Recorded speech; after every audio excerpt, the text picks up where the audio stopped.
இந்த வீடியோவில் நம்ம எதை பற்றி பார்க்க போகிறோம்னா டிஎன்பிசி பார்த்தீங்கன்னா சில முக்கிய அறிவிப்புகளை வெளியிட்டுள்ளது. அது என்ன என்பதை பற்றி தான் இந்த வீடியோவில் நம்ம டீட்டெயிலாக பார்க்க போகிறோம். இது சம்மந்தமாக அவங்களோட ட்விட்டர் பேஜில் தான் அப்டேட் பண்ணியிருக்காங்க.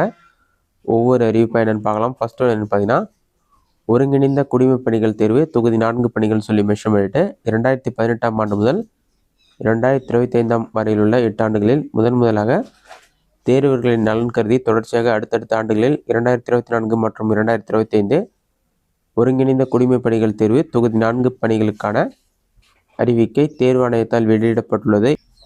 எனவே ஒருங்கிணைந்த குடிமைப் பணிகள் தொகுதி 4 பணிகளுக்கான தேர்விற்கு 2025ஆம் ஆண்டு அறிவிக்கப்பட்ட காலி பணியிடங்களின் எண்ணிக்கையை 2025ஆம் ஆண்டிற்கு முன்பு அறிவிக்கப்பட்ட காலி பணியிடங்களின் எண்ணிக்கையுடன் ஒப்பிட இயலாதுன்னு சொல்லி மென்ஷன் பண்ணிருக்காங்க. அடுத்த அறிவிப்பு பார்த்தீங்கன்னா, இதுவும் குரூப் 4 சம்பந்தமான அப்டேட் தான். இல்லைன்னு சொல்லியிருக்காங்கன்னா, ஒருங்கிணைந்த குடிமைப் பணிகள் தேர்வு தொகுதி 4 பணிகள் சொல்லி மென்ஷன் பண்ணிட்டு அரசு அலுவலர்களின் ஓய்வு பெறும் வயதை 2020ஆம் ஆண்டு 59ஆகவும் 2021ஆம் ஆண்டு 60ஆகவும் உயர்த்தப்பட்டுள்ளது. எனவே ஒருங்கிணைந்த குடிமைப் பணிகள் தொகுதி 4 பணிகளின் தேர்வின் மூலம் 2025ஆம் ஆண்டு அறிவிக்கப்பட்ட காலி பணியிடங்களின் எண்ணிக்கையை 2020ஆம் ஆண்டிற்கு முன்னர் அறிவிக்கப்பட்ட காலி பணியிடங்களின் எண்ணிக்கையுடன் ஒப்பிட இயலாதுன்னு மென்ஷன் பண்ணிருக்காங்க.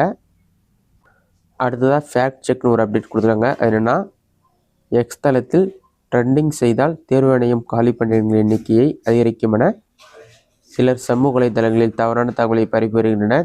உண்மை என்னன்னு சொல்லி மென்ஷன் பண்ணிட்டு, இது தவறான தகவல். தேர்வாணையம் தேர்வர்களின் நலன் கருதி ஒவ்வொரு அறிவிக்கையிலும் அறிவிக்கப்பட்ட காலி பணியிடங்களின் எண்ணிக்கையில் கலந்தாய்விற்கு முன்பு கூடுதல் காலி பணியிடங்களை சேர்த்து அறிவித்து வருகிறது. எக்ஸ் தளத்தில் ட்ரெண்டிங் செய்வதற்கும் காலி பணியிடங்கள் எண்ணிக்கையை உயர்த்துவதற்கும் எந்த தொடர்பும் இல்லைன்னு சொல்லி மென்ஷன் பண்ணிருக்காங்க.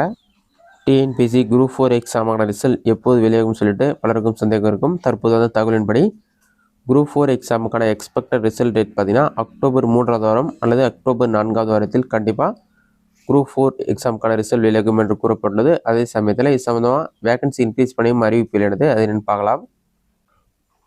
ஒருங்கிணைந்த குடிமைப் பணிகள் தேர்வு 4 அறிவிக்கை மென்ஷன் பண்ணிட்டு 2025ஆம் ஆண்டு ஒருங்கிணைந்த குடிமைப் பணிகள் தேர்வு 4 கிராம நிர்வாக அலுவலர், இளநிலை உதவியாளர், தட்டச்சர் மற்றும் சுருக்கெழுத்து தட்டச்சர் பதவிகளில் வனக்காப்பாளர் பதவிகள் நீங்களாக ஒரு நிதியாண்டிற்கு 2025-2026ஆம் ஆண்டு 4456 காலி பணியிடங்களை நிரப்புவதற்கு அறிவிக்கை மற்றும் பிற்சேர்க்கை வெளியிடப்பட்டுள்ளன. 2022 மற்றும் 2024 ஆண்டிற்கான அறிவிக்கைகள் வனக்காவலர் பதவிகள் நீங்களாக சராசரியாக ஒரு நிதியாண்டிற்கு நிரப்பப்பட்ட காலி பணியிடங்களுடன் 3560 ஒப்பிடும்போது 2025ஆம் ஆண்டில் கூடுதலாக 896 காலி பணியிடங்கள் நிரப்பப்பட உள்ளதுன்னு சொல்லி மென்ஷன் பண்ணிருக்காங்க.